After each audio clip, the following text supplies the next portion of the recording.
Thank you for clicking on the video, and here today at Nerd Mimic, we are going to do an overview of Masmorra, Dungeons of Arcadia. This is a fun dungeon crawling dice game published by Simon Games back in 2016. Now, when this game first came out, I had no idea about it, but I saw on eBay someone selling a copy with wonderful painted miniatures, and the more I looked into it, the more I realized this is a game that's perfect for our channel and for our family and friends here. So before I show you the game and the minis, hopefully you can hit that like and subscribe and share this video. So a small channel like this one could get its footing, and you can have more fun with other friends that might be interested in the same subject matter. So that being said, let's take a look at the box. It has wonderful, colorful artwork here. Colorful, cartoonish chibi characters there in the front, and this rich colors and hues. It's really dynamic, and it really is quite a treat to look at this, and we might actually display this box on our shelves. On the sides, it's basically just taking little blow-ups of the main picture, and then we'll flip the box over. And you can see here, it's a tile placement game for dungeon exploration, that is. That's one of our favorite mechanics here, tile placement. This game is actually a spin-off of a game called Arcadia Quest, and you could use some of the components here with that game, and you can actually import some of those heroes from Arcadia Quest over here to this main game with a conversion kit that's sold separately. But that Arcadia Quest game, it's not a game that I really would pursue because that was more of a guild fighting guild rather than monsters directly. It's sort of like Onslaught in a way. And we wanted something more of a tile placement dungeon exploration, and that's exactly what we got here. So you can solo this game. You can also have up to 5 players. It's rated for 14 plus, but my daughter, who's 9, can understand the rules and run this game pretty easily. In fact, I think this game is actually easier than Core Quest, which has a time mechanic. The game takes about an hour, probably less with just 2 players, and longer, of course, with more players as you take turns. It comes with 5 miniatures. And once again, there are other expansion packs that you could add to this, or you could take the heroes from Arcadia Quest and import them over. And then it comes with these dice. Instead of monsters denoted with miniatures, you actually roll which creature you're going to get and use the dice face. So that's a pretty cool mechanic of this game. All right, so let's get this box open. And we got a wonderful rule book here. And one thing I learned getting into this hobby space is when individual takes time to paint the miniatures as wonderful as these, and with great detail and care, they're going to take care of their board game really nicely. And you can see here, this rule book really hardly has any paper creases in it. It's almost brand new. And so we're going to flip the page open here. You got a list of components, of course. This rule book's about 20 pages. It has a game overview. The standard rule set is more of a competitive, where you are trying to get the most XP up to 16 to level up. That's the win condition. And you can use cards to help yourself or hinder the other players. Sort of Munchkin style, so a little bit of take that game mechanic, which is fun. But once again, you're not necessarily directly fighting each other like in Arcadia Quest. So you do explore dungeons, and it's going to show you how to do combat, of course. Getting gold. You see a gluttonous cube monster there. All right, so in the rule book is really easy to read. I know it has a lot of text in there, but it spends more time explaining each rule in detail, so that's always appreciated. The list of monsters here, the boss monsters. Now they do have game variants. This is the epic game rules. And this is a cooperative alliance game rule. So you can play cooperatively and fight against all the baddies. All right, and then of course on the back, it's always appreciated that they have a rule summary to have everything summarized here on the back, and nice cheat sheet. So let's set this rule book off to the side. There's this one big tile here, and this is used in the cooperative version, so that's not in the main game. This is the shared player board that denotes your XP, and basically get XP for disarming traps, you get XP for exploring dangerous rooms, you get XP of course for defeating monsters. As you level up, you get more powers, and then as you get really high, you lose XP for killing minor monsters. You don't get the full benefit because it was just too easy for you to kill. And once again, the win condition here is 16 XP. And you could go higher, and that's more for the cooperative mode. You got some cards here that show off the dices that you use for the monsters. On the flip side, you got major monsters and got the baddies here. There's actually 5 copies of each. I've put the other behind the box as we didn't need all of them out there, so I just saved it on the back. Up next, we have the player boards, and of course there's going to be 5 of them for the 5 heroes. They have this cool 3D recess look where you would dock your dice and your health token, but these are actually just single layer. They're not dual layer. It'd been cool if they did make a dual layer board, but I can understand that would increase their production cost. On the back side is a little backstory for each character. So that's a little cool detail they added for the game. In the main square here is their special ability, and every character can use a shield or a shield with a sword icon to get extra combat ability. All right, so we'll set these player cards aside. Up next, let's show off the tiles. So these are medium-sized rooms.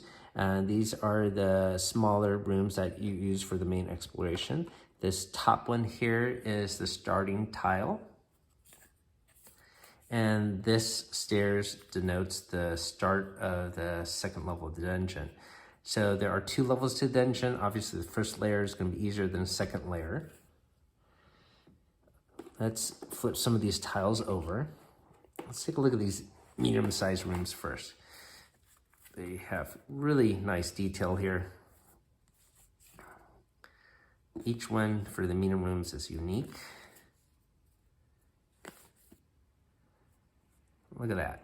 Look at the skulls there on the side, treasure pile on the corner. There's a spider room with all the webs. Fantastic artwork and detail. I mean, this is everything we were looking for a dungeon crawl game. And a little tavern here too. Nice. All right, we'll set these medium tiles off this side. Show you the starting deck of the first level dungeon. So this would mean that you found the entrance to the second level dungeon. This is a teleport room, and it spawns a minor monster. That's what this icon stands for. You could use a magic side of the dice to activate this teleport. This is a monster spawn room, and it will spawn a minor monster, denoted once again by this icon. There is a treasure room. You put a gold coin there, over there, that would be the token. And you would use a sword icon to unlock this treasure, but before you could do that, you would need to fight the monster itself that spawns in that room. Here is a curse token, a curse tile. This is another treasure chest room. This is a trap. So every time you find one of these tiles, you have to place it next to your room that you're currently in and lose 1 health automatically. You disarm it with these icons. If you place these 2 tiles there, 2 dice, you would defeat and disarm this trap and earn 2 experience points. And that's what these little white dots denote. Another spawn room. This room denotes that you found one of the bigger rooms, the medium-sized rooms that we just showed off. And you get an automatic experience points for doing that because it is a more dangerous room.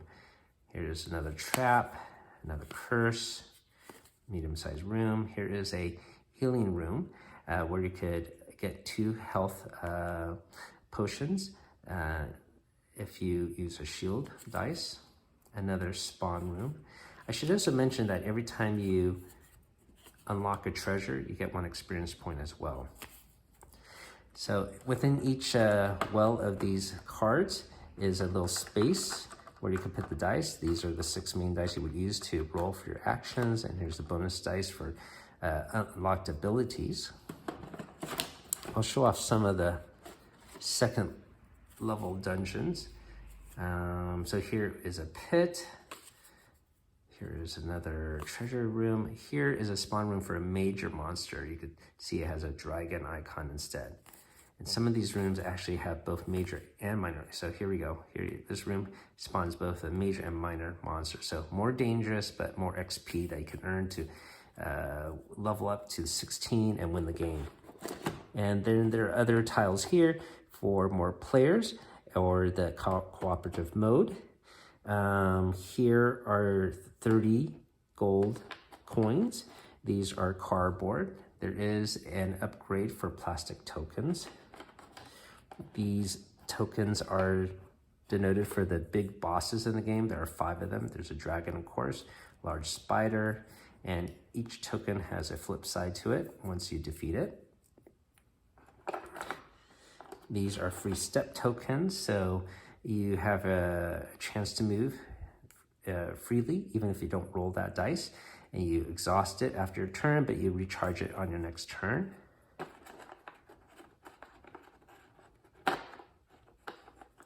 This is the first player token. These are cards to use these heroes for Arcadia Quest. And then once again, you could import characters from Arcadia Quest over to this game. These are pretty cool. These are plastic health tokens in the plastic health heart icon tray there. So these are really neat 3D sculpts of a heart.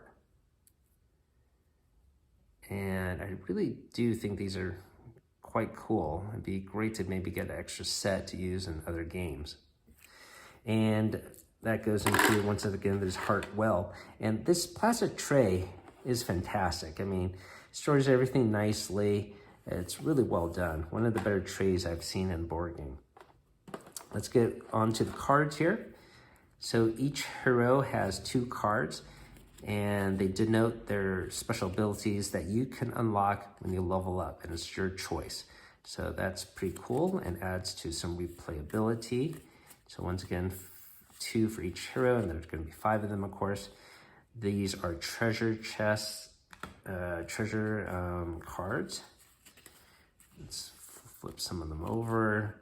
They're going to be quite text heavy.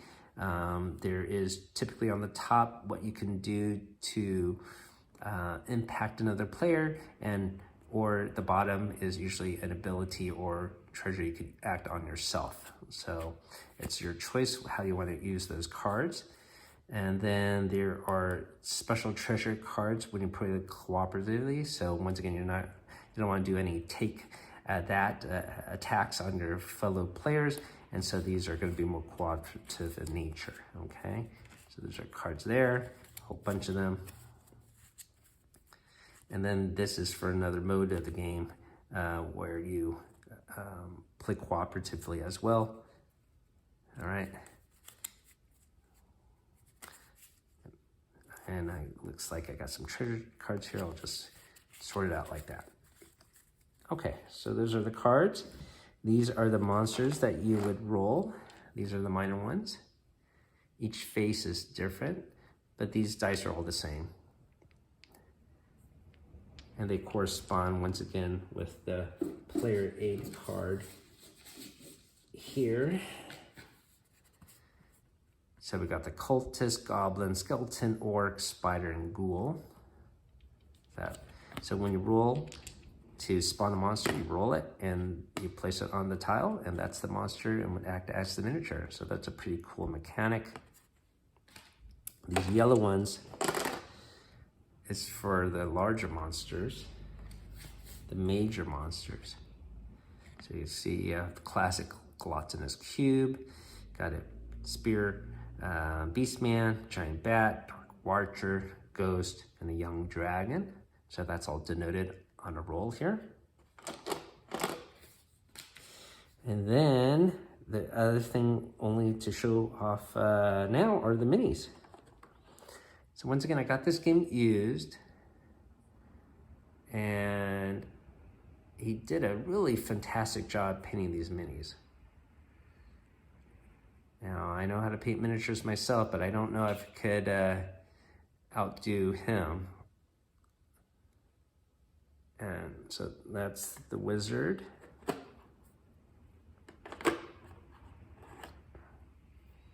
This is the druid.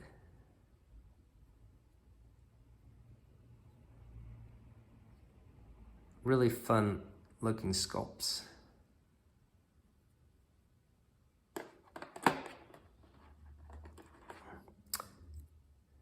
You can guess that this is the cleric.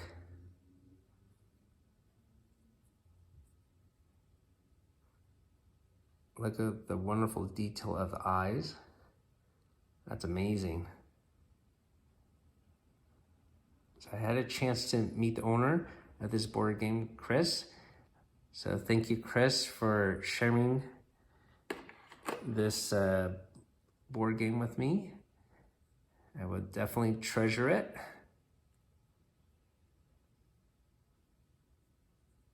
This is Jay the fighter.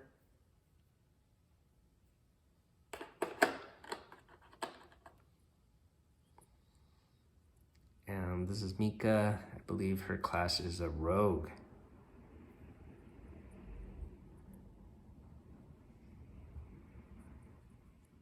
So wonderful, fun minis. And that is Masmorra, Dungeons of Arcadia. So hopefully that inspires you to look for your own copy. Once again, I think this is a fantastic game. We already played it several times. I should let you know, once again, there are multiple expansions, and one of the cooler expansions would be the additional monsters. So you got other dice here, each face having a different creature, and then they have corresponding cards that you would use to act as a cheat sheet for these dice. So that would be probably the main expansion I would get, would be these additional monsters. Okay, so thank you for watching, everybody. Everyone have a great day. Keep on adventuring out there.